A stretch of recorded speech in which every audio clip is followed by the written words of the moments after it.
Welcome back to the Blueprint to Ultra podcast with your hosts, Jeff Winchester and Steve Epifano. And we are real grateful for you joining us today. So if you're listening, thank you for downloading us and putting us in your ears. Or if you're watching us live on YouTube, you're live, we're not, we're recorded. Thanks for joining us and being a part of it with us as well. We appreciate you joining us today. So our goal with this podcast is to help runners put together a plan for running their next ultra. Now, we do that by interviewing guests like the one we have today who share their experiences, their stories, and we grab pieces or nuggets from those stories that we believe that you can add to your own plan. We call it your blueprint. And so on today's show, we have a guest who in 2024 decided that he was going to run his first 100-mile ultra. He'd already done some other distances before that. But his goal in 2024 is to complete his first 100-mile race. Like many of us that are attempting a race of a distance that we've never done before, be it our first 50K, first 50-mile, or first 100-mile, or even 200-mile race, whatever that distance is, we also experience a lot of unknowns and a lot of trial and error. So in that attempt of covering a distance that we've never done before, we may learn a lot about ourselves. And if we fail along the way, we may wrestle with the idea if it is something that we can actually accomplish or not. But what our guest today will show you is that if you are willing to overcome your own personal physical limitations and mental limitations or obstacles, if you will, then you too can go farther than you ever thought you could before. So today, no pressure, but today, our guest is going to help us understand how to get there. We're excited to have joining us is Angus Robertson, and he's going to join us on the show today to help tell us about his journey to 100 miles. And so, Angus, welcome to the show. Thank you. Excited to be here. Quite an intro and a good reminder of what I went through last year. But it's kind of great to hear it that way. Yeah, we are glad to have you. You definitely put the work in 2024 to chase this goal. And so we're going to talk about that. And we believe that in that, a lot of our listeners are going to have something that they're going to hear that can motivate them, but also probably help them understand how they can recalibrate throughout the course of a year to get to that goal if that's something they have. And so we're excited to do that and to dig in that today. But before we do and can get to that part, we have to ask you, how did you get into running and even ultra running in the first place? Yeah. So I got into running and fitness in general as part of kind of a health journey. Another big part of me is I've had quite a long experience with IBD and ulcerative colitis. And so back in 2016, 2017, I kind of started to try and get that under control, working out more. And then I kind of got bored and wanted to do something with it. So I started doing Spartan races, which I know that's kind of a pretty common lead into the ultra world. And, I had a lot of fun there. It's fun being out on the trails, getting to see everything. But I always remember I saw one of the big races and they were talking about how Spartan races are not about lifting. It's about how far can you run without getting tired so that you're not tired when you get to the obstacle. And so I thought, okay, I gotta start running. I gotta start working on this.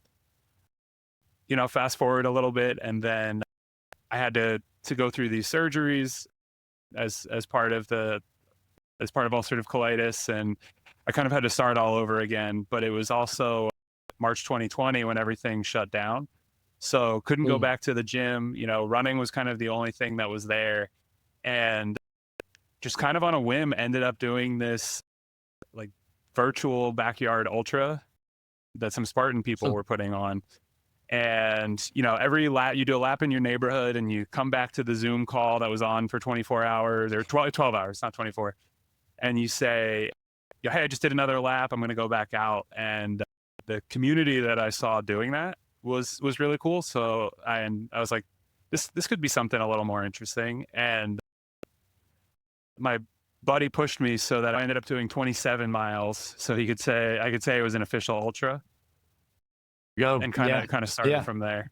I do love how the Spartans seem to be, and it's been a theme, seem to be the gateway drug into ultra running.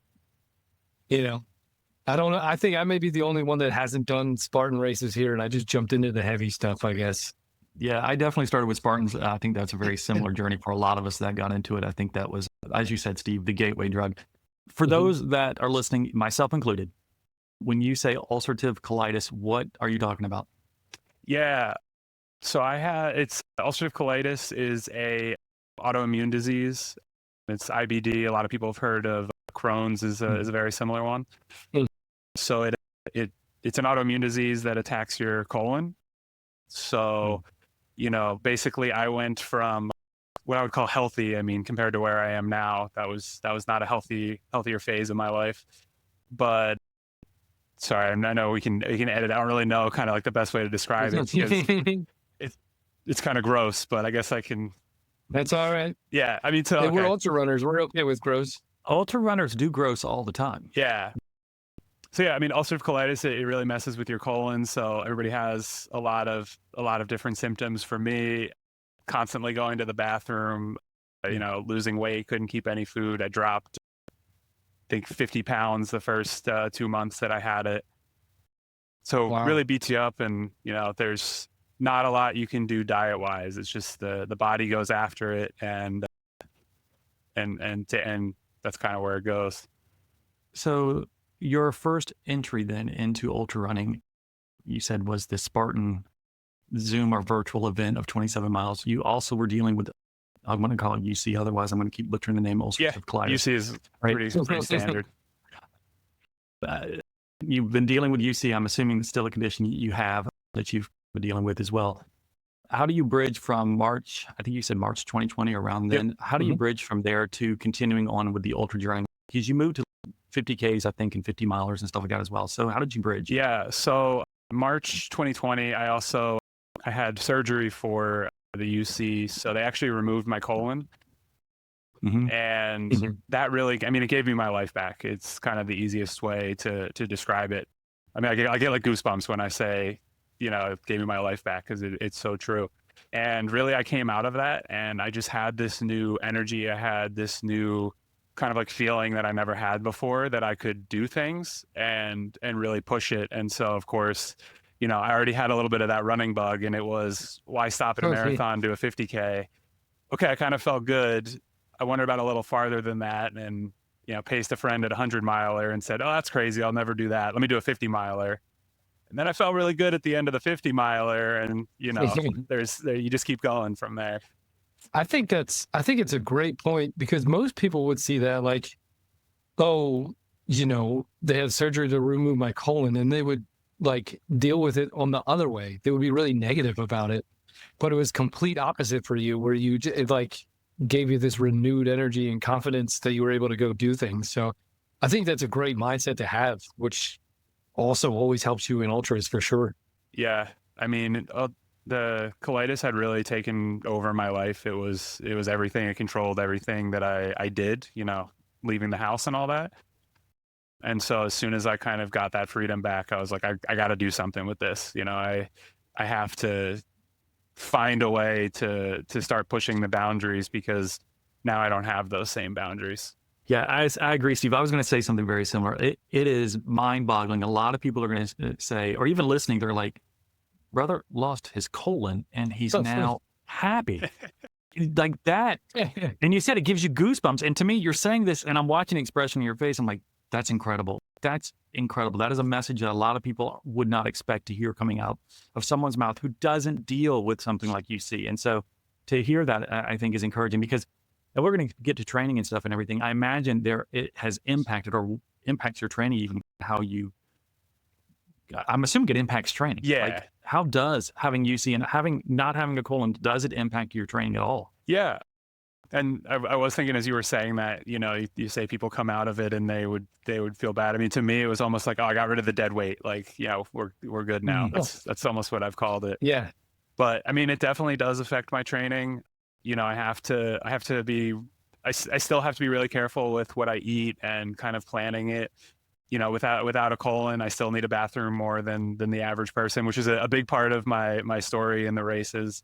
So I have to be careful with that when I'm eating dinner, making sure I'm getting enough sleep, because I still, I wake up in the middle of the night. And I mean, honestly, trying to figure out nutrition was one of the biggest things.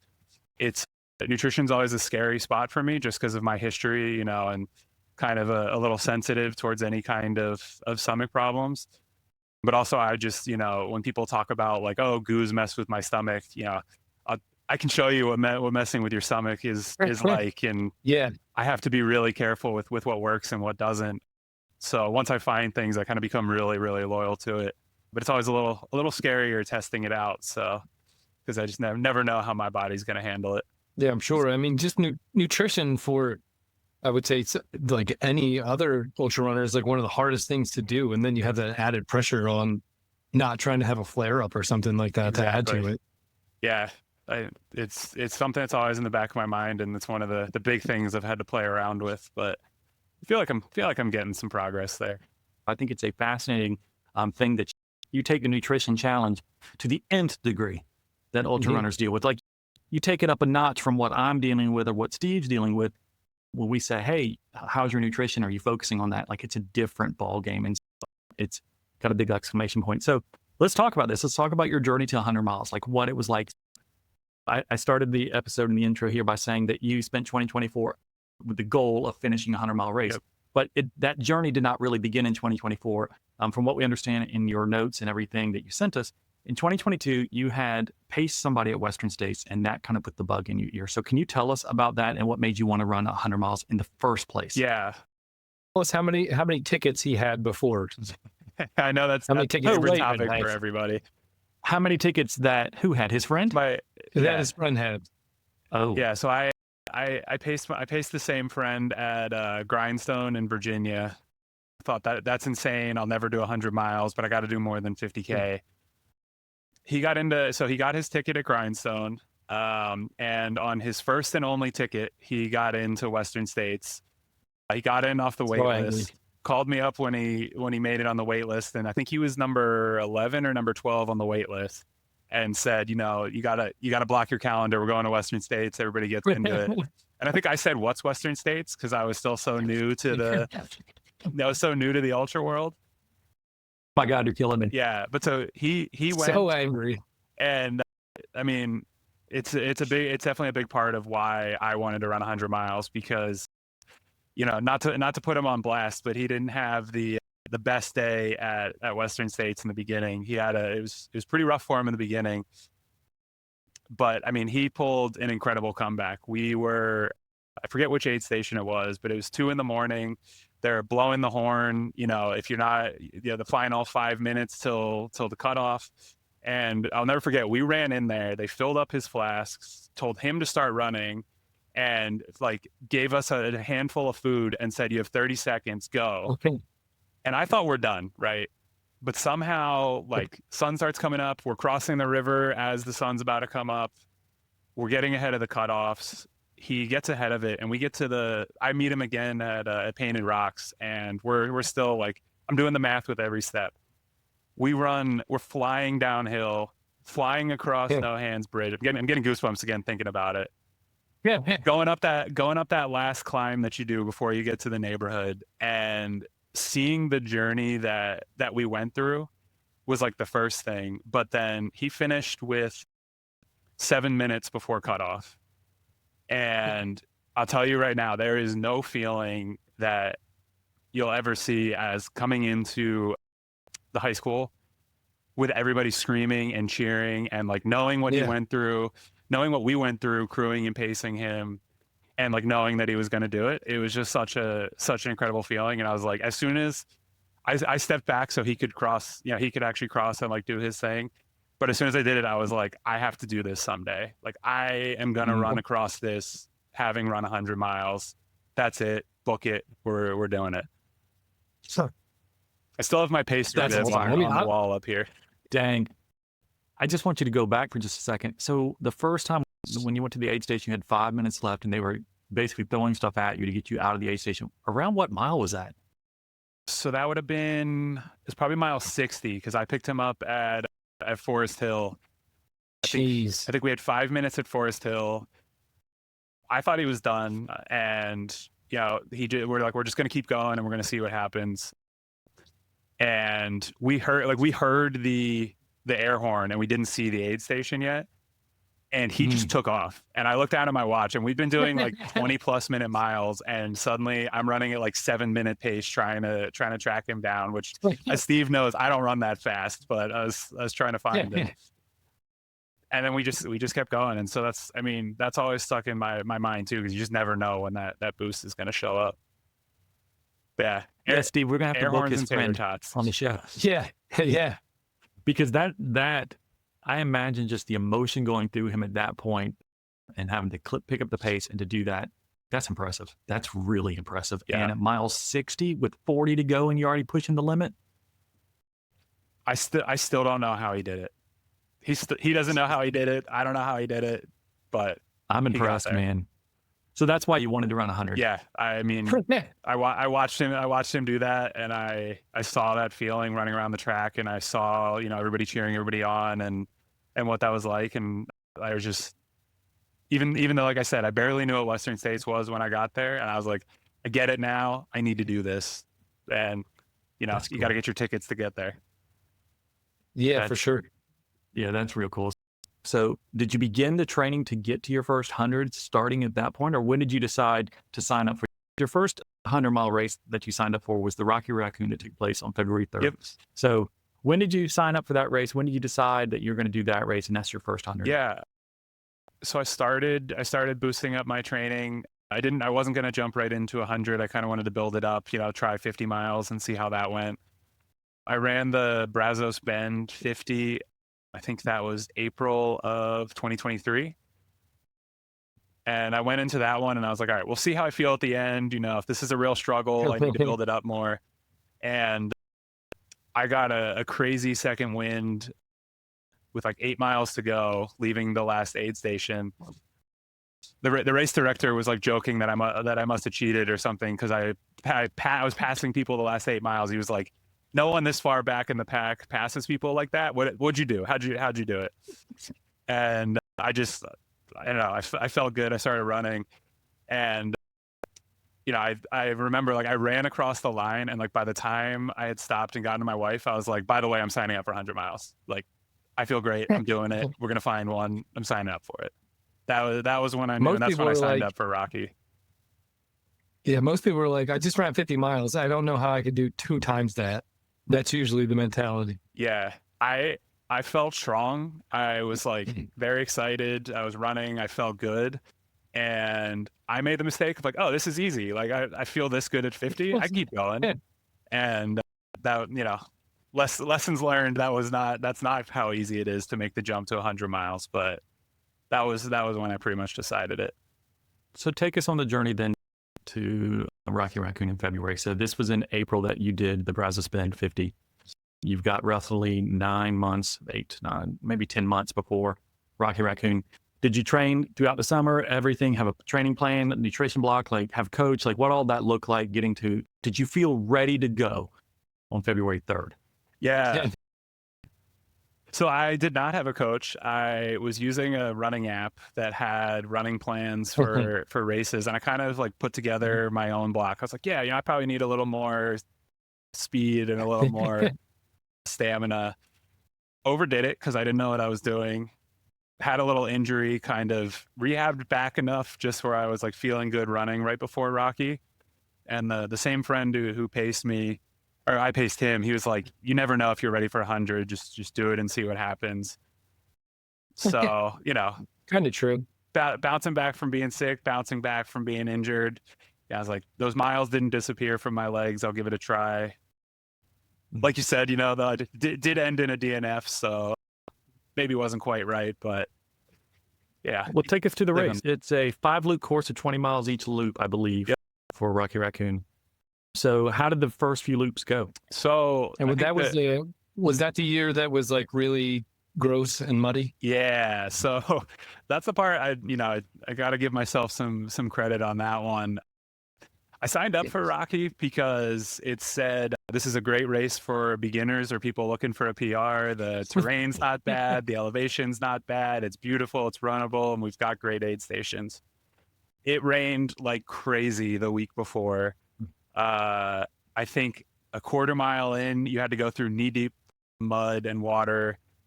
The first aid station, I saw people, like, I'm pretty tall, so I was fine, but there were people like waist deep or farther in freezing cold water. So this nice, dry, runnable race, I mean, it was a slip and slide the entire time. Like, you could kind of run here and there, but it was just muddy, it was just slippery.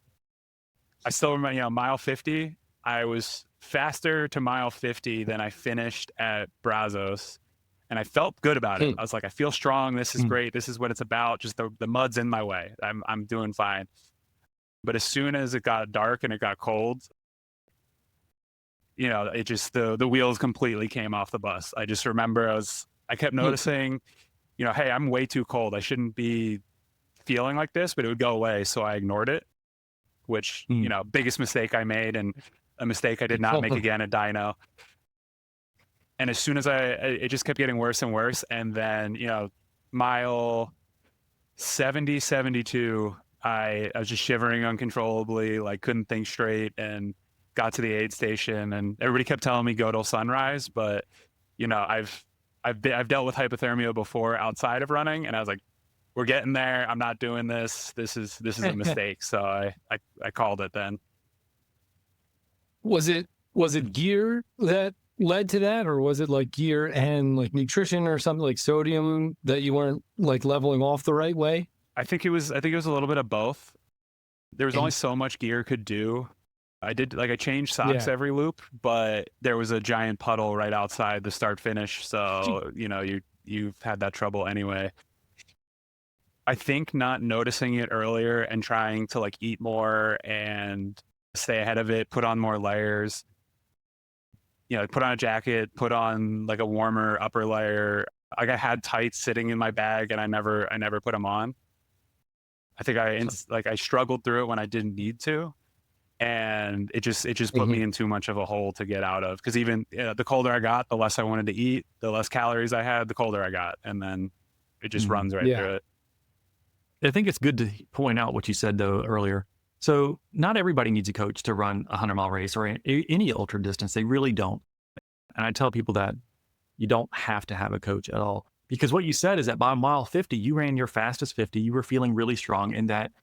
And I don't think we should lose sight of the fact, yes, you came off some injuries and stuff, but you had some good physical conditioning to be able to get to that point. And so don't beat yourself up by saying I did a run plan off the internet.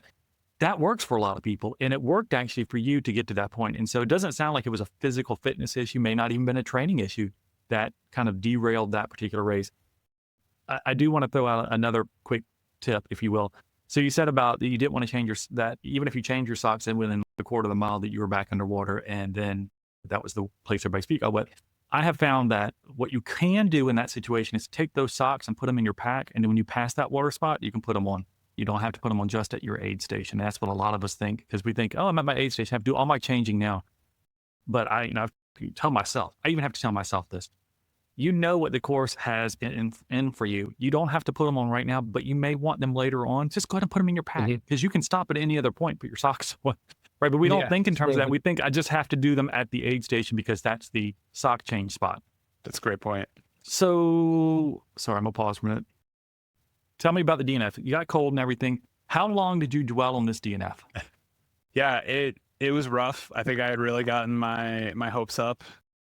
You know, I at one point I thought I was going to go sub 24, and I was all convinced, and you know the wheels came crashing off. I didn't last that long because I felt pretty good afterwards. Like I wasn't really hobbling around. So, you know, kind of being in that ultra run, pushing it too much mindset, I convinced myself that was just a really big training run that I would have had if I didn't get injured. And then I signed up for one in April, a month and a half later. That was another one. I was like, oh, it's close. I don't need to get a hotel. It'll cost less, you know, but I'll be there. Also a DNF. Before we say that, again, after running 72 miles at the Rocky Raccoon, you're not hobbling around bad. That's a good sign of conditioning. When I hear you say that, yes, it sucks you have a DNF, but you have a DNF that seems to be for other circumstances. So you apparently, like you said, did not dwell very long on it. You signed up for the Grasslands 100 and that race took place on March 16th. Yep. What did you do differently going into Grasslands that you thought, I experienced this at the Rocky Raccoon, I'm going to do this differently over here? So I brought a giant bag of hand warmers and foot warmers. I had a great plan that I was going to use those and just fill my vest full of hand warmers to get warm again. I packed some warmer clothes, and then I put notes for my crew. You know, if the sun's going down, no matter what I tell you, tell me to put on warmer clothes. Like I'll need it. which I think was a reasonably good plan. But if you talk to anybody who was at Grasslands last year, it should have been called Mudlands, because 5 or 6 hours into the race, a huge thunderstorm hit, and it's a very like sandy course, and it turned into the most insane mud that I have ever seen in my entire life.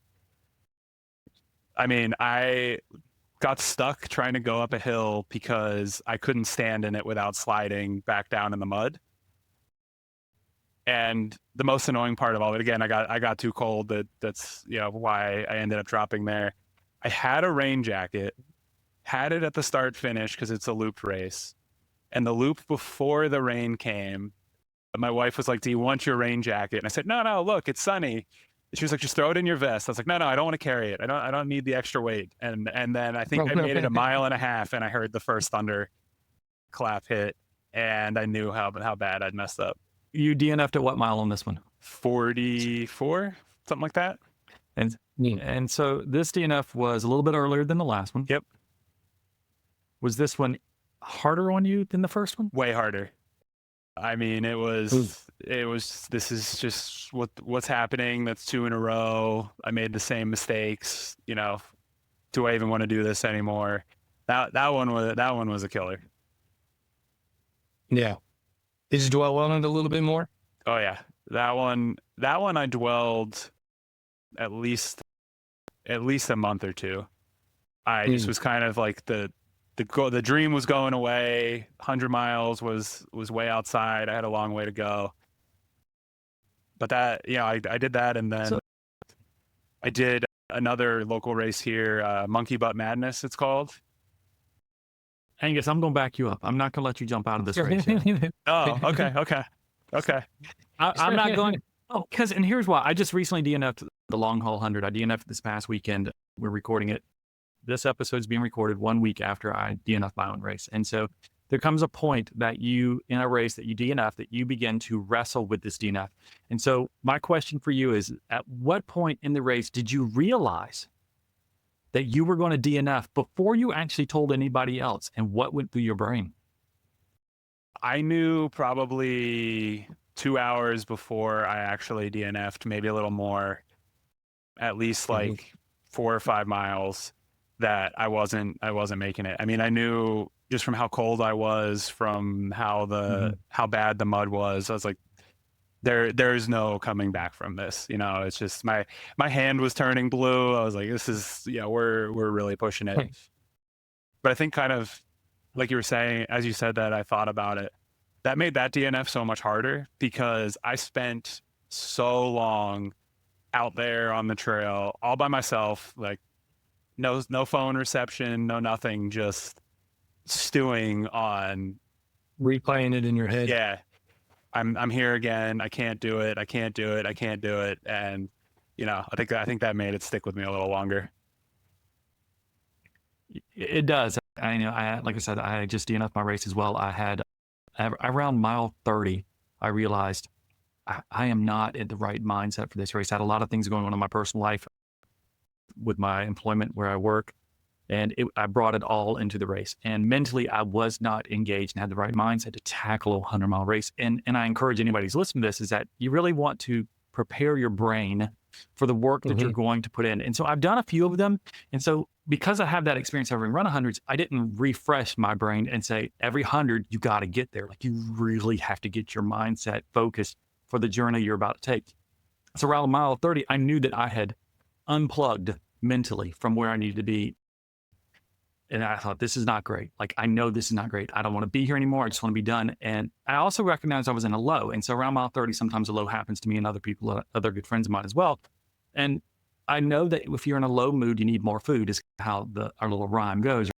And so I was like, I'm going to take another lap. The laps were 16.7 miles. And so I decided I would go out on mile 33 for the next lap and just see how I felt at the end. That entire time, it took me like 3.5 hours. I just was miserable every step of the way. And I had already decided at mile 30, I wanted to be done. And I could never shake it by mile 50. And so at mile 50, I was like, I'm done. Now, you realize you're going to DNF, like I just talked about. And then there's the reality of the DNF. So after you DNF and after you told the race director you're done, what went through your mind? I'm going to tell you mine first because I just shared my story, and how I felt is different than I've ever felt at any of the other ones. I actually felt relief. And I still am very positive on that DNF because mentally of where I was and have continued through it. So I've actually did not feel negative about it. And so for me, it's probably the only DNF that I have had like no regrets on, zero regrets on. It doesn't mean I want a DNF, so don't mishear. That's not my goal. That is really not my goal. And I don't like DNFs when they happen. But this one was different for me because of going into it in the wrong space. However, there was a different agenda and motivator that you had. So you realize you're going to DNF. Then you tell the race director you're done. When the reality and you're sitting there and you're like, I'm done. You're starting to warm up. How'd you feel? I'm trying to remember that part. When I first DNF'd, I remember I flat out, like, I teared up. I was like, I can't do it. I'm never going to be able to do it. I think as I warmed up, I came to the idea it was the right decision, but then it kind of came to the, oh, it was the right decision, and no, this isn't the thing for me. And the thing that really ended up shaking me out of it, like you said, you have to give yourself credit for DNFs. I think that's one of the biggest things I've learned, and also like figure out where that DNF came from. I think it was like, it's a good point. 60-70% of people DNF'd, and the guy who finished, like, he crossed the line with minutes to spare. I know him really well. Like, I've run every race I've been to, he's always there. He's a much better runner than me, and he struggled to do it. And he said it was one of the hardest races he's ever done. And that's when it kind of started to shift for me, because I was like, hey, if Gus said it was bad, I need to give myself a break. I need to find one that was a little different. And I think that's when I kind of started to break out of it. But it definitely took me at least a week or two to hear that other people had the same struggle and get out of my head of like, yeah, I'm not the only person who struggled in the mud out there. I think it's easy when you DNF to think it's on me, but everybody struggles. Yeah, that's a huge DNF rate. 60% is gigantic. Yeah, it was rough. I never want to go back there. Nightmares. Maybe you can go back there if it just doesn't rain. You just gotta, pray to the rain gods that it doesn't happen again. This is March of 2024. You had your second DNF of the 100. Again, when you started the year, Rocky Raccoon, that was the target. Did not work out. Mile 72 DNF. Grasslands 100. 6 weeks later, roughly, is what that race took place. You had the physical conditioning, like you said, and then you DNF'd around mile 40. At this point, you are questioning whether or not you can do this to some degree. And yet, yeah, you do feel a little bit more comfortable hearing the 60 to 70% dropout rate. That does help alleviate some of the pain and the mental pain for sure. But then you decided that you're going to try again in the same year. And so you signed up for the Dinosaur Valley Endurance Run, which you're wearing the shirt, which is always a positive sign. Right? Yeah, always a positive sign. Yeah. Right. I have it here though. I don't have it on, but I got it right there. There you go. For those watching on YouTube, he has the buckle. So for you, if you want to see what it looks like, and you accomplished this goal at the Dinosaur Valley, and you're taking it. I'm watching. You're taking a deep breath. Like, thank God I accomplished this thing.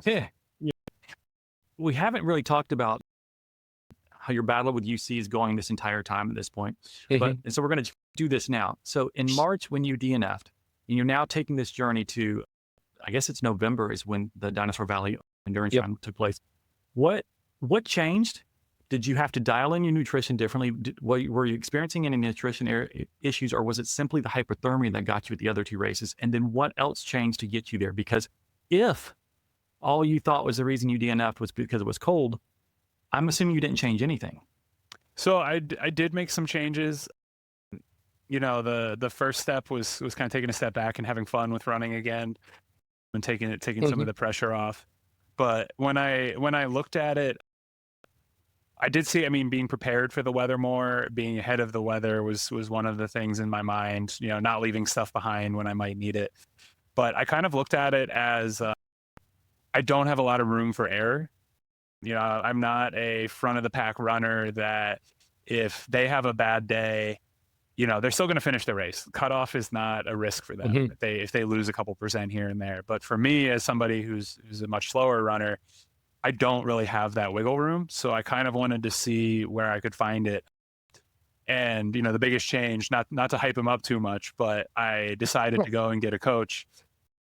And because I wanted to kind of go into it, one of the big reasons I wanted to get a coach was, have somebody who knows how to finish these, has done it, has looked into it, and to give me the confidence in my training. Because, I didn't realize until you said it, like my running app got me pretty far, but it was really in my head of the running app's not going to get me there. And so I was kind of losing faith in the workouts and stuff.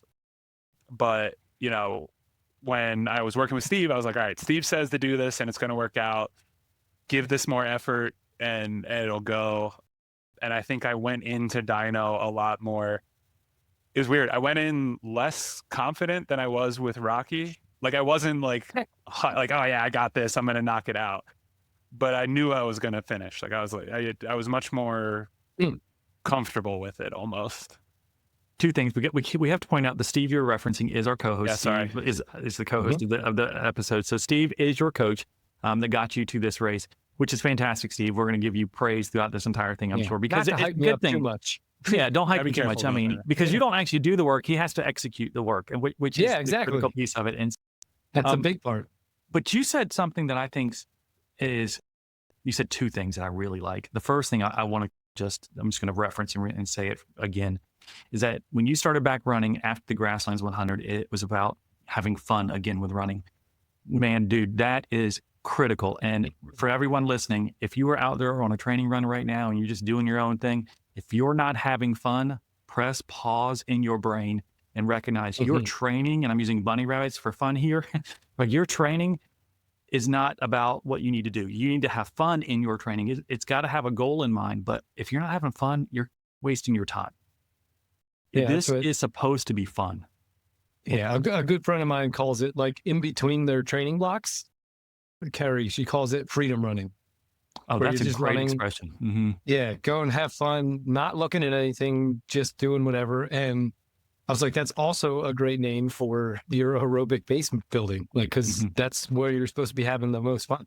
Yeah, like it needs to be fun. And so a lot of times we get into this rut, if you will, of the mundane. I got to do my run. I got to do my run. I got to do my run. It's on my plan. It's on my plan. I got this race coming up, whatever. But if you're not having fun, you're going to burn out quickly. And so thank you for just saying the fact that you had to have fun again. And I want runners to always have fun because I love the sport. Now, the other thing you said is that when you go to the start line of the Dinosaur Valley Endurance Run, you felt less confident than you did at Rocky Raccoon. Now, that's odd to say, first off, because your coach should have been telling you and making you confident, because he should have told you everything you had in your wheelhouse rather. I'm assuming, though, your confidence was there because of the history of the DNFs and you weren't sure how it was going to play out. Yeah, I think, I mean, as I said it felt a little weird. I think it's almost about like a respect for 100 miles. You come in, I came into the other ones, I was like, yeah, I did the training. I've done this. It's an easy course. I just got to keep going. But I think in my 2 DNFs and, what I've learned in ultra running since then was you don't know what's going to happen in 100 miles. You're out there for whoever knows how many hours. It's sunny when you start. It's cold and rainy when you finish. You don't know. You got to be ready for what comes your way. So I think that's where I was going more with the confident is like, you got to just do it. You don't know what's coming your way. You have to put the work in for every mile to get there instead of assuming like, yeah, I can run 100 miles. You don't know what mile 10 is going to look like this time around. I like that. I think it's a great point because like even like 50Ks, even marathons, 5Ks, like I go in with every race, you have to respect the distance because nothing's a given. And if you're like, oh, I've done this before, I've been here before, or I could do it, that's usually when the problems start to happen. If you like I always say, like, I plan for the worst and hope for the best. And that's me. And that's my side of like respecting the distance. Like anything could go wrong. So you better be ready for it. Yeah. That's a good point. Yeah. And I mean, just like I was saying earlier, is that for the long haul that I just DNF'd, I was distracted and was not respecting the distance. I'm coming into this race. I've done it before. It's going to be fine. I know it's going to suck at times, blah, blah, blah, blah, blah. But that doesn't get you through it. Blah, blah, blah, blah, blah does not get you through it. Yeah. And it really doesn't. It punches you in the face and you're like, I'm mentally just not here. And Yeah. you got to recognize that. I think it's important. And I think it's okay to say you're not comfortable like you were before, not confident like you were before. And that's where the respect comes in, is that it should bring a level of intimidation. Every time we line up for a 100-mile race, it should bring some sort of value that requires our attention. And I think that's a spot on way of describing it, to be honest with you. So what did y'all work on? You took your scrambled up Google plan and you got a coach. And what was his primary focus for you to get you ready for this race? What do you think was the most important thing? Let me rephrase that you had to do to prepare for this race? Oh, no pressure. See if I learned my lessons from Steve. No, I mean, no pressure for me because you're talking to another coach too. No, I would say, I mean, we did the classics. We did some base building, and then we really pushed into the hills. And I think one of the big things Steve and I talked about was, I tried a lot of times with my long runs before. I was kind of worried about the mileage and how many miles do I hit and what's my pace. And, I got to hit this pace at Rocky. Is my long run this pace? And when we talked about it, there's a big lumpy trail near me with lots of rocks and it's hard to run on. And I just went and hammered those parts over and over. And, Steve was telling me, yeah, like you're putting in good, strong work here. The pace comes with it. Really getting into that mindset shift in those long runs. I think that was one of the biggest things we worked on of, you're out here for 5 hours. You need to just keep moving. You need to keep going. Don't get too in your head about what's going on at 30 minutes into the run. Don't worry about it. Keep building. I think that was one of the biggest focuses. So how did your nutrition work for 5-hour runs? So for me, I had used another nutrition coach before. That was the one thing I did do before Rocky. And she had given me like a really good plan, for carbs, protein, and salt per hour. And for Steve, it was pretty similar. Yeah, we kind of checked in on those. So I just worked on a lot of getting more water, getting more salt. But I bomb a lot of tailwind and then some snacks here and there. And that's been kind of my secret to it. So did you have any issues with your UC at this time going on in the training or even at the Dino Valley? Yeah. So that's an interesting part of the Dino story. So issue compared to what I used to have? No. Did I try and work on kind of the mental part of it? I think I wish I had worked on that part a little bit more. One of the big struggles for me at Dino was, my stomach was good for the whole race, really looking back. And up until mile 40, I don't think I ever had to stop to go to the bathroom. But then I did a bunch between 40 and 60. It's just a fact of life for me. My breakfast moves through quicker. You got to take your breaks. But I got kind of scared of it. And so I started stopping every time I saw, the aid station. I was like, just in case, I'm going to go. And that time started really adding up. And I was watching the wrong clock as we were going. So I thought I was way more ahead of cutoffs. And it got a little bit scarier as we went through, just kind of looking at my overall pace. And so by mile, it was like 60, 65. I'd given up again, to be honest. Ultra running's never going to work. This is a good day for my stomach. I'm not having problems. I don't think it gets better than this, but it's still in the way. I wanted to push the limits. I pushed them. I think there is a limit and I just got to accept it. That was kind of my mindset at mile 65. So, I'd love to say it didn't get in the way, but I mean, it definitely was there. It's definitely a challenge. Let me quote you from an email that you sent. You said, I told Steve after my Dinosaur 100 finish, I was absolutely convinced at mile 65 that I was never going to finish and my 100-mile dreams needed to be done. Yep. But I stubbornly said I would walk for the next 8 hours and let the race director pull me off the course so I could say I did what I could. Yep. What turned around? Because you finished the race. Yeah. I got to mile 70. I had a pacer. The sun came up. we kind of did he didn't push me. Yeah, it was two buddies out for a walk in the woods. We're just going to keep going. And then, the energy came back enough that we started pushing it. And then it was, wait, I'm making it. Like I'm starting to speed up again. Steve and the rest of my crew was kind of texting me updates on my pace and like, you're farther ahead than you think. You just have to keep moving. And it wasn't again until mile like 75, 80, somewhere in there where I started realizing like, wait, this actually is possible and it is coming back. And I mean, that's the biggest thing that stuck with me. Was one of the mantras that I was going in before the race was, don't die in the chair. That's what Steve said. Don't die in the chair.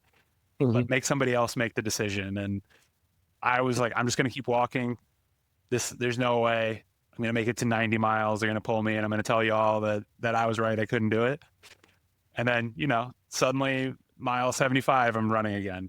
And, mile 80, I'm chasing my pacer around and starting to pick it back up. So it goes back to, not quitting during a low. And just keep moving, keep walking, especially if there's, like I said before, not a death before DNF kind of guy, but if there's time on the clock, then we can keep moving, you can keep going. And then if you get pulled because of time, you've done what you could, That's kind of what I try to go into with every race. And that's what I try to tell my athletes too. If it's going to suck, but if you can at least walk, sometimes that'll get through that low where you're like, oh, okay, now I do feel a little bit better. I've had some food, I'm warming up a little bit. The clock's on my side again. And then also to not have your pacer push you faster than you where you need to go. Because sometimes I've seen where pacers will blow their runner up during a low. Just let them work through that low. And I think being able to I was on a text chain with Angus and his whole crew. I think that was invaluable because before a meeting I said, the crew chief is the crew chief and she calls all the shots. But then I was telling them like, hey, this is where it needs to be. Here's where we need to be. And then that was, I think, invaluable too, to kind of at least be able to get updates. I mean, I was watching as I was going to sleep and then waking up and checking in and stuff like that. So that was pretty cool. Yeah. I think that's a good point, Steve. Pacers need to avoid blowing up their runner. Their primary thing is to make sure they hit their cutoffs. And if you blow up your runner to hit a cutoff, that's one thing. But if you blow up your runner because you as a pacer are panicking because you're not sure how this is going to go, that's a bad thing. Yeah. Yeah. We knew kind of the slowest pace I could do. And I think it was very much in his mind of like, we're going faster than that. It's okay. And we could do that. And the other part that really stuck out to me as you were kind of retelling that was Dino was pretty dusty. And I was really struggling with coughing and like felt like I couldn't catch my breath. That was one of the big struggles I had. And I remember firing off a text to that group chain. I was like, guys, every time I do more than a fast walk, every time I go uphill, I'm wheezing, I'm coughing, I can't do anything. All I can do is walk. And Steve texted me back and said, then grab your buff and keep walking. And in the time, I was so mad. I was like, are you kidding me? Like, I'm telling you, I'm dying out here. I can't do this. I can't breathe. And you're telling me keep walking. And I did that and I kept walking and then I felt better. And then I looked back and I was like, oh, Steve was right. Like the low feels insurmountable, right? You're coughing, you're wheezing, you're never going to stop coughing. You have to go home to stop coughing, but you keep pushing and then, you'll find it can go away. That's so funny that you were pissed. I was so mad at you when you sent me that text. I was furious. So obviously this was the third 100 that you shot for this year in 2024 rather. What was it like I almost said, what's it like when you cross the finish line? What was it like when you realized you were going to finish? I was beyond excited. I mean, I was really proud thinking about it. Like it was still kind of in shock that it was going to happen. I also started going faster once I realized that I was going to make it. Like because you get out of that low, but I mean, it completely just shifted all my thoughts. Cause like I said, I mean, I was ready to retire. I was done with ultra running. I was calling it a career at the at my young age, and I just was like, no, this was all wrong. Like, I'm gonna go. Like, I'm back. I can't wait to do this more. So what have you learned about yourself then through ultra running? I think one of the biggest things is like, one, I mean, just the patience of going through it, sticking through things and going through. But I think it's interesting for me how I've seen there's a very different mentality of the struggle that you choose versus the struggle that comes into you. And we've talked about how I got into ultra running because of my health, and I always thought that was going to be my secret weapon. And I've dealt with a lot. I've dealt with a lot of pain. I've dealt with a lot of struggle. And when everybody says the pain cave is bad, I'm sure I can handle that. But it's different when you chose to go into the pain cave. And I think that was a big learning of how you kind of have to have a different mentality for that. But I learned a lot about how like you can keep pushing through when you just keep at it. If I haven't told you before, well, I'm pretty sure I did. I was super proud of you. Super proud of the effort that you put together for the training block, and just your mentality heading into it and doing that whole race too. You did what you set out to do, and you kept moving, and that I think was the key. And like I tell all my athletes, forward is progress, and eventually you'll be able to go a little bit faster than you think.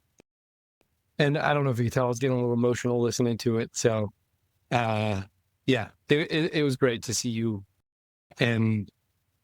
cross that finish line. Not personally, but like when I got the text that you finished and knew you were going to finish, that was, it was better than any buckle that I have gotten. So that's what I love. Yeah, it was crazy realizing that it was going to happen. I think it's fantastic. I know, Steve, I get it. Like when you hear somebody who's been trying for multiple attempts to cover the distance and everything, and literally had everything, I think, pretty much together. And just by having a coach kind of change a few things and giving you the confidence that you need, regardless, like you still accomplished some amazing feat. And as coaches, that's just what we want for people. But even if we weren't coaches, even if Steve had not coached you, or we weren't coaches for other runners and stuff, even if we were just fellow ultra runners, when I hear somebody who's gone through everything that you've gone through, I connect with that so much. And even those who are listening to this connect with the fact that it's really hard for some of these distances, and they want to do them, and they know what it's like to get through those. And so it's a relatable feeling, I think, for a lot of us. And we don't have to be a coach to feel that. I'm listening to you and I'm thinking the same thing, Steve. I'm like, I'm so glad he did this. I'm so proud of him. Yeah. Like, I'm just so happy as another runner that he got a buckle. And anybody can do this. And it is hard and it takes a lot of work. And I thank you for just taking us on this journey and knowing a little bit before, just because of the trolling that we did and knowing your story. Right, we know how this ends up, but just understanding what you went through. And we didn't touch on all the physical things that you've had to go through and everything, but we know that your journey has not stopped. We know that the 100-mile races have taken a little bit of pause. And so I'm going to ask, what's next for you and where are we? Yeah. So I wanted to be running Rocky next weekend. I asked Steve if I was being stupid, and he said, right on the line, but we'll try it. But unfortunately, my bad medical luck continued, and I had emergency bowel surgery, totally unrelated to everything in the rest of my history, back in November. So it was the day before my plan called for me to start running again for Rocky. I got shut down for 6 weeks, but I've been back. I haven't run yet. I think I'm going to run tomorrow. By the way, Steve, I'm going to run tomorrow. Okay. But I've been, I go to the gym, I go to the treadmill, and it's just that rebuild of, first I walked around the block, then I was walking on the treadmill, then the elevation started creeping up, then I start pushing it, and I don't know, I'm just I gotta see where I'm at and see how it feels, and then figure out what's next. But I mean, I definitely want to keep doing it. I definitely want to go for more races. I'm just trying to be smart this time and figure out what that looks like for the recovery first. And I mean, let's be honest, you DM me from the hospital room when you did a lap around the floor. And like, that was, I was just as proud as you as finishing the 100-mile race because, I can't even imagine what that felt like. And then that's where you're starting again. And I want to make sure that you know that you're not starting completely over. Yeah. You already have that base already built. You're like a couple rungs up from where you are starting. It's not that back down at the bottom, but you were happy to do a lap around the floor and then happy to do a lap around the block and then hopping on the treadmill. So you're still putting in the work, man. Yeah. I will say the worst thing you can do when you go to the hospital that close to a race is tell the nurses and doctors that you ran 100 miles, because they tell you got to walk that lap and you say, oh, I'm tired. And they say, you just ran 100 miles, go do another lap. And yeah, that became the thing. So I had to really push it for that. Again, amazing that you accomplished that. And also it's, when we asked you to be on the show, I'm just going to be very transparent for those who are listening. I got the impression that you weren't sure if you were going to be able to run ultras again. Yeah. And is it true that you are now inspired to do this again because we're hanging out talking about the Dinosaur Valley Endurance Run? Yeah. I mean, it's all the memories of it kind of went away when I went through all the surgery and everything. I kind of forgot about it for a little while. But, as I started kind of just pushing myself just to get back on my feet and get ready to go back to work. Mm-hmm. And then, I need something to do on the treadmill. So you start listening to stories of people running, you start remembering what that was like. And I mean, it just completely relit the fire to get going and start over again. So, I mean, not start over again, but get moving in the right direction. And then I can just have the story of 2 different stomach surgeries and finishing 100 miles. Maybe I'll be the first one to do that. Who knows? So I say that, and the only reason I'm bringing it up that way is because a lot of people are going to accomplish a big goal. They're going to maybe do their first 100 or their first 50 mile, whatever that distance is, right? They're going to accomplish that. And sometimes they're going to go through a letdown. They could be for a physical reason, like you had emergency surgery, and so you got shut down, and so you come off a high, and immediately after that, you're brought down to a different form of reality. Yep. And here's the thing. When you tell me how you DNF'd your grasslands race and you felt you had to start running for fun again, that to me is the bridge actually for how you get out of emergency surgery and decide to get back in the sport. It isn't because we asked you to be on a podcast. It's actually because you love to run and you like the community. You love being a part of it. And so if you look at all the way back to your experience at the Spartan race, the virtual Spartan event that we talk about, you liked the community. And so what connects and resonates with you is the running community. It's running and it's being fun. Yes, it sucked that you had emergency surgery and you can put the pieces back together. And Steve's right. Like, you're not starting over from zero. Now, there is a physical zero of rebuilding some of that aerobic condition, sure. Yeah. But from a mindset standpoint, you know what's doable and what work you need to do. Yep. And as you said, you can step into this suffering because you know the pain cave you're going to enter yourself in. And that in itself puts you ahead of the game for somebody who's never done one before in the first place. So I agree with Steve. I think you're in a good spot to get back into it. I'm excited that you haven't quit and fallen out of the sport because you love to run and you find it fun. Yeah, I mean, I'm excited for it. And I mean, also for anybody out there who is kind of restarting, it's not my first time having to restart running. And even as you're saying it, I know I sounded like I have no faith it'll be there. Every time it's a struggle for the first couple weeks, and then suddenly, bam, your body's like, oh yeah, that's right. I've run before. I know how to do this. And it's amazing how it comes flying back. I just think it was the only other tidbit I had. I think it was interesting that Angus shared with me that all his friends and family said that this surgery was a result of running the 100-mile race. And his doctor said 100% it was not. So that was also a good confidence boost to be like, okay, it wasn't that. Thank you for clarifying that, because some people listening may have thought this is why he had emergency bowel surgery, because he ran 100 miles. I'm glad you clarified to those who know that we will trust the doctor, not the family, because sometimes the family's insane.